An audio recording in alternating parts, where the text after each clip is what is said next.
Desaceleró ligeramente la inflación general anual en México a llegar a 7,76%. El índice nacional de precios al consumidor subió 0,3 de punto en la primera quincena de febrero, según el Instituto Nacional de Estadística y Geografía.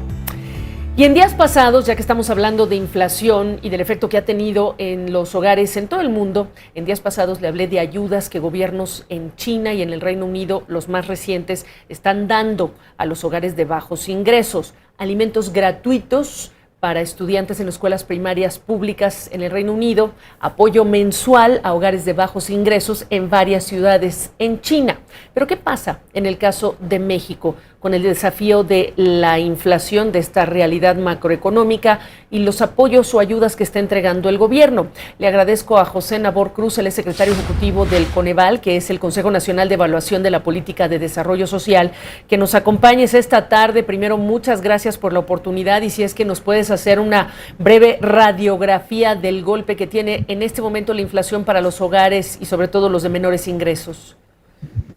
Claro que sí, muy buenas tardes, un gusto platicar contigo y todo tu auditorio. Pues bueno, desde Coneval tenemos un par de estimadores en términos de pobreza, por un lado el multidimensional y otro el de pobreza laboral. Me parece que este segundo indicador puede coadyuvar a tener una explicación un poco más robusta en términos de efectivamente la evolución en cuanto al valor monetario de la canasta alimentaria. Muy puntualmente, ¿qué es pobreza laboral? ¿Cómo la definimos desde Coneval? Bueno, este indicador tomamos exclusivamente los ingresos laborales de las personas en nuestro país y lo comparamos con el valor monetario de la canasta alimentaria que medimos mensualmente desde Coneval. En ese sentido, recientemente, esta misma semana, dimos a conocer los datos para el cierre de 2022 y ubicamos en un 38.5% de la población en nuestro país, en México, en situación de pobreza laboral. Ciertamente, el tercer trimestre del año pasado fue el trimestre donde tuvimos la mayor afectación en términos de este encarecimiento de los productos al interior de la canasta alimentaria, ya que el indicador de pobreza laboral en promedio nacional lo ubicamos en 40.1%. Si bien entre el tercer y cuarto trimestre ya hay una ligera reducción de 1.6 puntos porcentuales, aún estamos por arriba de este indicador que registramos previo al inicio de la pandemia, a inicio de 2020, donde se ubicó en un 36.6%. Es decir, para el caso mexicano, tenemos sí una cierta recuperación del indicador, pero evidentemente esta se ha obstaculizado por el encarecimiento de algunos productos alimentarios prácticamente en el segundo semestre del año pasado. Y José, tú sabes que sigue el Banco de México, el Banco Central, subiendo su tasa de interés. Este factor también, ¿cómo le complica la vida a los hogares mexicanos?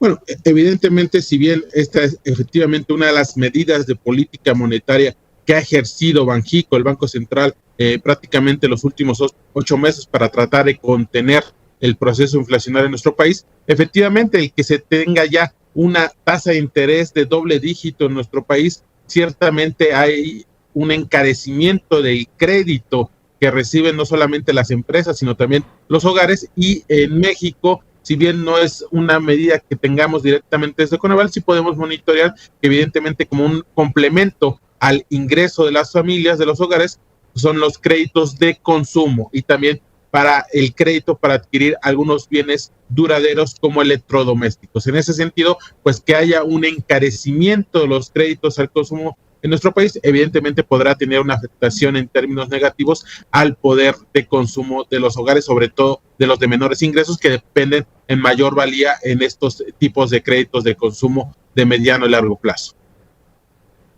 ¿Han podido ustedes evaluar el efecto que tiene cuando hablamos de subsidios y qué tan efectivo puede ser como medida para blindar, proteger, aminorar el golpe de la inflación sobre los hogares pues más frágiles? De las medidas que ha tomado el gobierno federal, ¿han hecho alguna evaluación respecto de las últimas medidas en vista de esta alta inflación en alimentos, por ejemplo? Justamente hacia el mes de agosto del año pasado, cuando el gobierno federal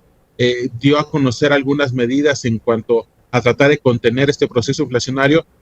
sí hemos podido de manera indirecta visualizar cuál ha sido el efecto en algunos de los componentes de la canasta alimentaria que nosotros hemos definido desde Coneval como un componente de consumo mínimo nutricional que en promedio una persona tiene que ingerir al día en nuestro país. Y específicamente me voy a referir a algunos productos, granos básicos como el trigo, como el maíz, como el frijol, que sí han tenido una cierta contención y sus incrementos anualizados rondan entre el 3 y el 4 o el 5%, muy diferente a algunos otros productos de la canasta alimentaria como el chile, jitomate o inclusive ahora mismo el huevo, que sí han tenido un incremento por arriba del 20 o al 30% en esos rangos en estos últimos meses. En ese sentido, me parece que parte de las medidas de este programa de contención que anunció el gobierno federal, muy específicamente en una arancel tasa cero a las importaciones de estos granos básicos, han sido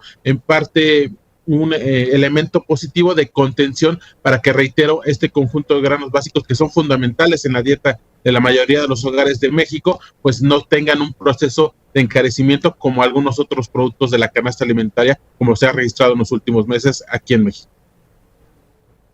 Claro, y simplemente agregar que esto fue exacerbado, esta situación fue exacerbada, por supuesto, por lo que vamos a cumplir ya un año de esta invasión rusa a Ucrania, dos potencias también en términos de insumos y materias primas agrícolas. Gracias, José Nabor Cruz, secretario ejecutivo de Coneval. Al contrario, muy buena tarde, gracias.